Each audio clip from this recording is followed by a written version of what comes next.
महाराष्ट्राचा आवाज आपल्या हक्काचा।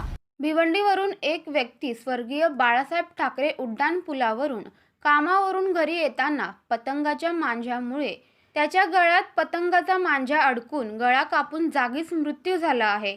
पतंगाच्या मांजामुळे गळा कापून मृत्यू झालेल्या व्यक्तीचे नाव संजय हजारे असे असून ते उल्हासनगरमधील कॅम्प नंबर 3 येथे कुटुंबासह वास्तव करीत होते। ही संपूर्ण घटना मकर संक्रांती या दिवशी सायंकाळच्या सुमारास घडली असून या घटनेमुळे मृतक संजय हजारे यांच्या कुटुंबाच्या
परिसरातील काही घडामोडी किंवा समस्या असतील तर आमच्या वृत्तवाहिनीला संपर्क करा आणि तसेच सतत अपडेट राहण्यासाठी आमच्या वृत्तवाहिनीला सबस्क्राइब करा आणि बेल आयकॉन दाबायला विसरू नका।